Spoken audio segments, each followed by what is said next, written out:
Alright guys, so in this video I'm going to be discussing the potential of MLB expansion with the recent news we got, giving a little July update here.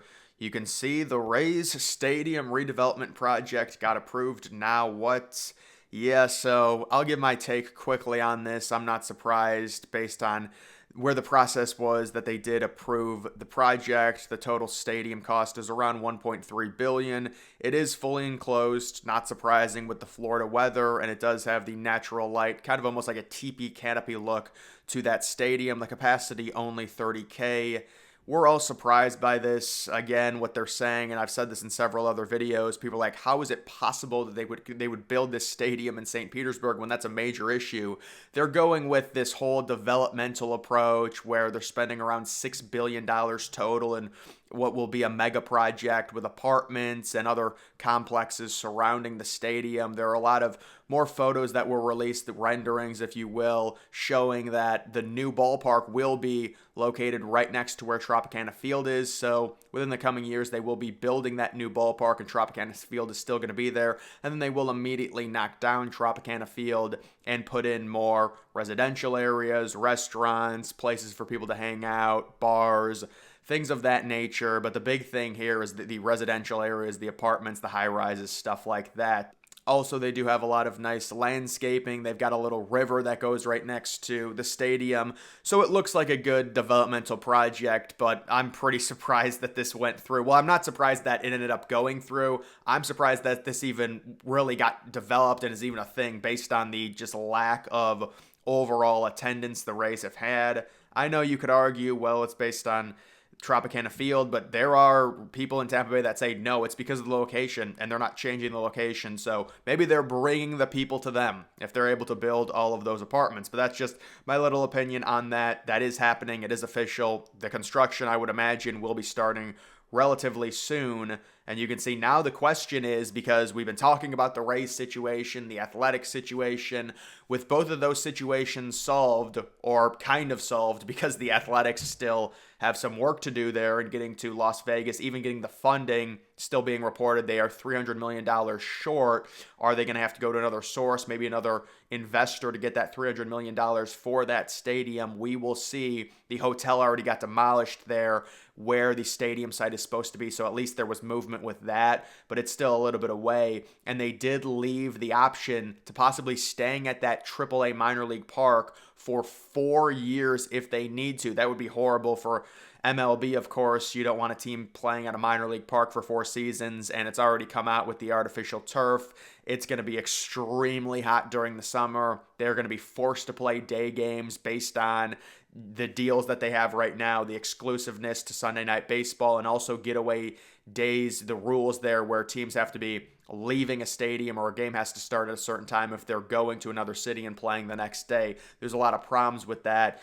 But having said all of that, we would kind of think we've got these two situations solved. The Rays are staying put.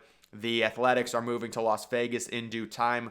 First, they're going to be at Sacramento. By the way, another thing I saw, MLB released their new schedules, and they've got like the Athletics abbreviation as something weird, like it's like ATH. I don't know why they don't just embrace Sacramento and go with the SAC abbreviation. Like, they're gonna be in Sacramento. Why not just call them the Sacramento A's? It just creates more confusion when you don't have a city for them and just call them the Athletic. Just give them Sacramento. They're gonna be in Sacramento for 3 years. They're the Sacramento A's, even if it is just for 3 years. I don't understand what the big deal is with that. But either way, you can see, is MLB any closer to expansion after the Rays Stadium approval? The Rays are not going anywhere, and Rob Manfred said in previous talks that the new talks for expansion could begin quickly once the A's and the Rays had resolved their stadium problems. So I would expect, and while nothing has really come out, I was surprised, at least I don't think really any reporters asked Manfred a question about expansion, considering it's like a yearly occurrence. He does his little interview during the All-Star break or whatever, and they always ask about it, and there's always articles about it, but there's really nothing going on right now in terms of expansion, but this was a situation that needed to be resolved for expansion to happen. Fact alone, I do think we are closer to it. And I will give everyone a little summary with the betting odds on the teams involved, but you can see Rangers, Astros, and other why Austin is a top candidate for MLB expansion team. That's been rumored. It's like the Austin-San Antonio area. It wouldn't surprise me if it was Nashville and Austin, Nashville and San Antonio, or maybe they do go out west. And obviously, Nashville's going to be a top choice, plus 175.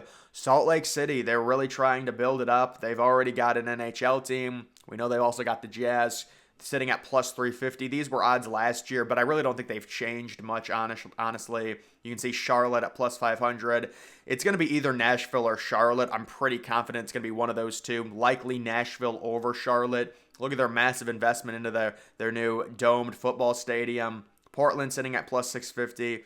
I have my doubts with Portland being an option, but apparently they want to build the stadium a little bit away from the city at like a golf course. That was the most recent news I saw, but even that was like 5 months ago. Montreal, it seems like a pipe dream. I would like to see a team in Montreal. I think it'd be cool. At an open-air stadium, it'd be pretty sweet. Definitely cold in April, but I highly doubt it's going to be Montreal. MLB already left there due to horrible attendance.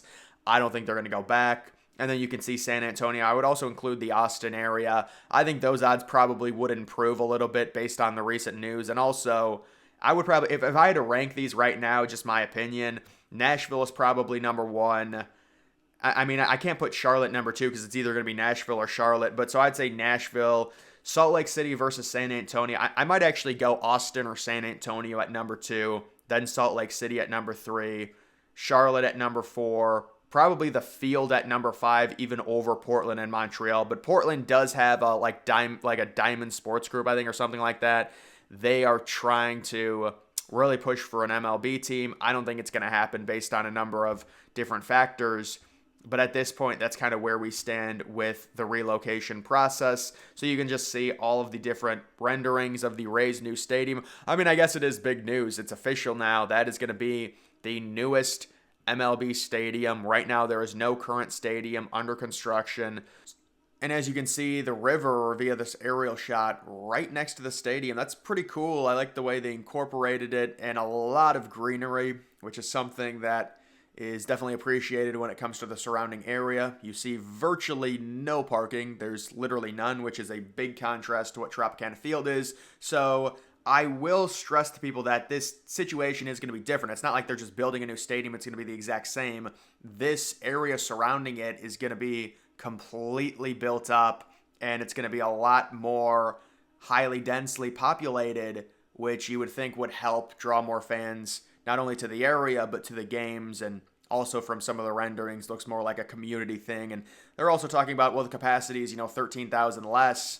That's not necessarily a good thing, but that's just the way ballparks are going, at least what we've seen recently with the A's having around a 30,000 capacity. Also, with this one, as well as the Kansas City Royals saying their capacity is going to be maybe around 35K, and also the White Sox, if they do build that stadium, their capacity is going to be around 35K as well. So they're getting a lot smaller, at least when it comes to the teams that are planning future stadiums. If there were bigger market teams like Dodgers, obviously their capacity would be much higher, but it is interesting to note. Either way, guys, that is going to do it for this video. Make sure you follow me on X. Link to that's always in the description.